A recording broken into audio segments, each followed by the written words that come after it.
Hello everyone, मैं Anita Thakur. Welcome to my YouTube channel. और आज हम लोग पढ़ने वाले हैं क्लास 11th हिस्ट्री चैप्टर 2। उसके नेक्स्ट पार्ट जो है उसको डिस्कस करेंगे, अर्बनाइजेशन इन सदर्न मेसोपोटामिया।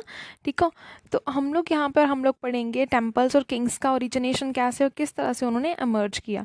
अब यहाँ पर बताया गया कि 5000 BCE से अगर हम लोग बात करें तो सेटलमेंट्स जो थी वो स्टार्ट हो गई थी सदर्न मेसोपोटामिया में। ठीक है, वहाँ पर लोगों ने रहना शुरू कर दिया था।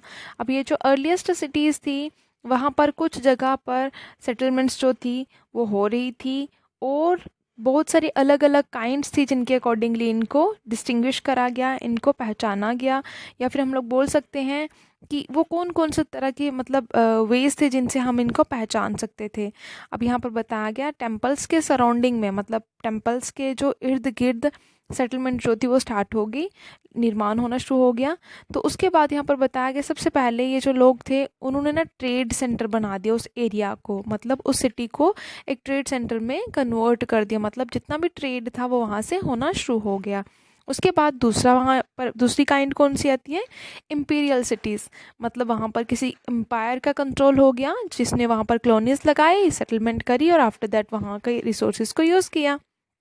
नेक्स्ट हम लोग इस टॉपिक में इन्हीं टू वेज के थ्रू, मतलब इन्हीं टू काइंड्स ऑफ सिटीज़ के बारे में पढ़ेंगे, जिसके लिए हम लोग फुल डिटेल्ड स्टडी यहाँ पर करने वाले हैं।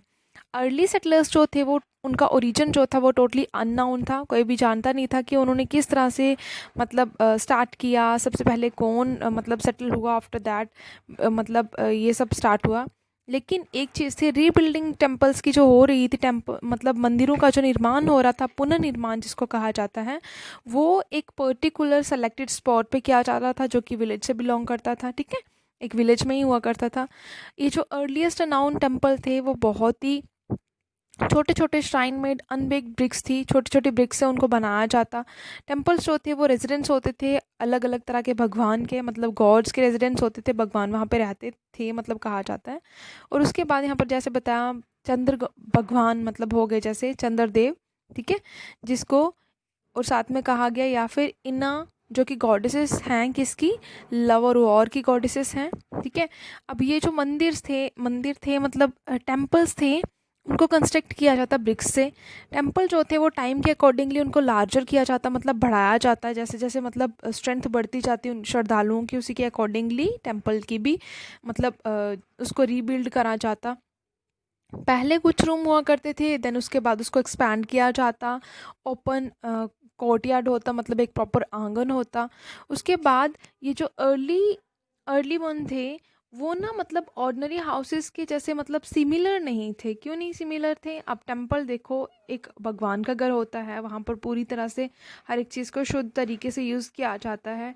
लेकिन टेम्पल्स जो है ना वो हमेशा आउटर वॉल्स जो हैं उनसे मतलब ढके रहते हैं, या फिर हम लोग बोल सकते हैं वहाँ पर रेगुलर इंटरवल्स होते हैं, लोगों का आना जाना लगा रहता है।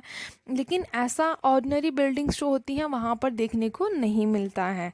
ठीक है, और उसके बाद गॉड जो है उनका मेन फोकस, मतलब टेम्पल में मेन फोकस क्या होता है, हर किसी का जो भी लोग वहाँ पर जाते हैं उनका मेन मोटिव ये होता है वर्शिप करने के पर्पज़ से जा रहे हैं, है ना। और मतलब टू हिम और her people bought grains curd fish वगैरह। और उस टाइम पर ना अर्ली टेम्पल्स जो थे वहाँ पर सिंपल थी, अगर हम लोग बात करें तो लोग जो वहाँ पर जाते थे वो लोग हर एक तरह की चीज़ों को अपने पास मतलब गेन करके रखते थे, या फिर उनके पास ये सब चीज़ें हुआ करती थी। भगवान जो थे वो थियोरेटिकली ऑनर कहा जाता था उनको, कि भगवान जो हैं वही हमारे अन्नदाता हैं, उन्हीं ने हमें सब कुछ दिया। मतलब एग्रीकल्चरल फील्ड्स जो हैं, फिशरीज़ जो हैं, लोकल कम्युनिटी के जो भी हायर्ड्स वगैरह हैं, ये सारी चीज़ें जो हैं वो मतलब किसने ऑन कर रखी हैं, these all are created are owned by God. ठीक है, जैसे एग्जांपल यहाँ पर बताई गई है। तो अगर हम लोग बात करें उस टाइम की, तो जो प्रोसेसिंग होती थी, जो भी चीज़ें प्रोड्यूस करी जाती, जैसे ऑयल हो गया, ठीक है, ग्रेन ग्राइंडिंग हो गया, स्पिनिंग हो गया, वेविंग ऑफ वुलन क्लॉथ्स वगैरह एक्सेट्रा, ये सारी चीज़ें जो थी वो मंदिर में ही की जाती थी। ठीक है, उसके बाद ऑर्गेनाइजर्स जो थे उन्होंने प्रोडक्शन को और ज़्यादा इन्हांस करना शुरू कर दिया, लेवल जो था उसको थोड़ा और इंक्रीज़ कर दिया कि हाँ सारे लोग जो है वो मंदिर में नहीं आ सकते, सो उनको अपने घर में ही काम करने दिया जाए। ठीक है, अब एम्प्लॉयर्स जो थे मतलब सिंपल सी मार्चेंट्स भी आते हैं वहाँ पे, उनको क्या किया जाता है, प्रॉपरली अलॉटमेंट मतलब दी जाती है, प्रॉपर वर्क जो था वो असाइन किया जाता, ग्रेन्स को कलेक्ट करना है, गैदर करना, हार्वेस्ट करना है, कुछ भी करना है तो वो मतलब उनको प्रॉपर अलॉटमेंट हो जाती। एनिमल्स को कौन ब्लो करेगा, दैट मीन्स कि हल कौन चलाएगा, और ब्रेड, बियर, फिश एक्सेट्रा, इन सब चीज़ें, ये सब चीज़ें जो थी उस टाइम पर कॉमनली यूज़ करी जाती थी, या फिर ये जो लोग थे, ये जो सेटलर्स थे, उनके पास ये सब चीज़ें हुआ करती थी। अब सिंपल सी बात है कि अगर ये सब लोग वहाँ पर रह रहे हैं तो ऑब्वियस है खाते पीते भी होंगे अच्छे से, है ना। और एक्टिविटीज़ को उन्होंने डेवलप करना शुरू कर दिया, कुछ और अपने स्किल को डेवलप करना शुरू कर दिया, जिसकी वजह से हम लोग बोल सकते हैं कि वो एरिया जो था वो अर्बन इंस्टीट्यूशन कहलाने लगा, ठीक है। लेकिन कुछ और फैक्टर्स भी थे जिनके थ्रू मतलब हम लोग को ये पता चला कि कुछ और वेज भी हैं जो बहुत समय तक चलते रहे। जैसे यहाँ पर बताया गया, in spite of natural fertility, agriculture subject जो था उसको कहीं ना कहीं तरह से खतरा भी था, नुकसान भी हो सकता है वहाँ पे, क्योंकि नेचुरल आउटलेट जो है उसका चैनल्स जो हैं वो एक ही था, मतलब उनको सिंचाई का जो साधन था वो एक ही था, यूपरेट्स जो रिवर था वहीं से उन सभी को पानी मिल रहा था, उसमें पानी बहुत ज़्यादा था, एक साल तक मतलब वहाँ पर अगर पानी ना भी हो तो भी वो यूज़ कर सकते थे। फ्लड्स आते मतलब क्रॉप्स में, कई बार क्या होता कि मतलब ये जो मतलब सिंपल सी बात है कि हर टाइम सिमिलर नहीं रहता, कभी मतलब ड्राई कंडीशंस भी क्रिएट हो जाती, कई बार वेट कंडीशंस मतलब कि फ्लड्स वगैरह भी आ जाते। तो आर्कियोलॉजिकल जो रिकॉर्ड्स थे उनमें ये बताया गया कि विलेज जो था वो पीरियड ऑकली क्या होता था वहाँ पर, उसको रीलोकेट करा जाता था, मतलब मेसोपोटामियन हिस्ट्री में ये बताया गया है कि उसको ना टाइम टू टाइम वहाँ पर बहुत ज़्यादा क्लैशेस या फिर बहुत ज़्यादा डिस्टर्बेंस देखने को मिलती थी ड्यू टू नेचर, ठीक है। और उसके बाद मैन मेड प्रॉब्लम्स जो थी वहाँ पर भी बहुत ज़्यादा देखने को मिल रही थी, और अपस्ट्रीमिंग भी बहुत सारी थी।